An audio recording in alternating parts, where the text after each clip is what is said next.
लोकप्रिय योजनांच्या जाहिरातीवर कोट्यावधी रुपयांची उधळपट्टी। जाहिरातीच्या नावाखाली महायुतीतले पक्ष स्वतःचा प्रचार करत असल्याचा आरोप।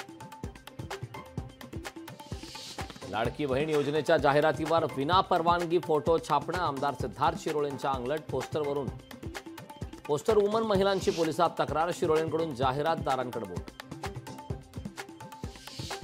अजित पवारांच्या वेषांतर करून केलेल्या दिल्ली दौऱ्यावरून विरोधकांची टीका। पक्ष फोडण्याच्या प्रयत्नात सत्ताधाऱ्यांनी देशाच्या सुरक्षेशी तडजोड केल्याचा विरोधकांचा आरोप।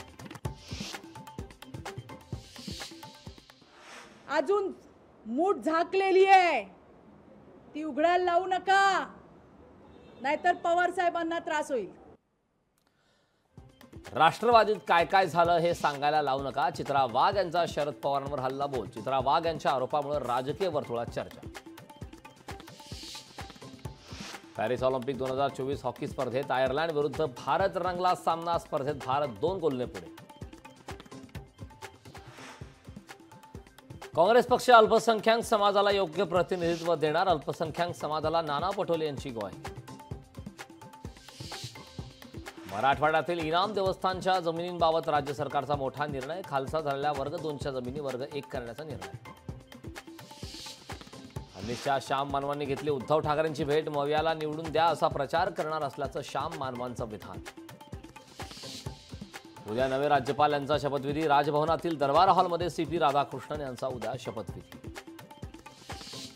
अमोल मिटकरींविरोधात मनसे आक्रमक। अमोल मिटकरी स्टेपनी वापरणारा व्यक्ती। मनसे सरचिटणीस कर्णबाळा दोंबळेंचा हल्लाबोल। सिंधुदुर्गमध्ये शिवसेना उद्धव बाळासाहेब ठाकरे पक्षाचं आंदोलन। काजू हमी भावासाठी निघालेल्या GR विरोधात आंदोलन। GR फाडून आमदार वैभव नाईकांनी नोंदवला निषेध। 2 ऑगस्टला धाराशिव नामांतरावर सर्वोच्च न्यायालयात सुनावणी। सर्वोच्च न्यायालयाच्या सुनावणीकडे धाराशिवकरांचं लक्ष। रिफायनरी हद्दपार झाल्यानंतर नाणारमध्ये बॉक्साईट प्रकल्पासाठी 29 ऑगस्टला जनसुनावणी होणार। बॉक्साईट प्रकल्पालाही ग्रामस्थांचा विरोध होत असल्याची माहिती।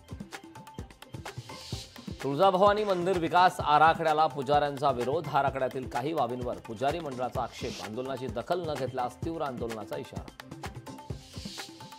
सोलापुरात बळीराजा एकत्र समितीचं धरणे आंदोलन। 6 वर्षापासून पीक विमा न मिळाल्याने शेतकरी आक्रमक। भर पावसाळ्यात पैठणमध्ये टँकरनं पाणी पुरवठा। तालुक्यातील 48 गावं वाड्या वस्त्यांवर 61 टँकरने पाणी पुरवठा।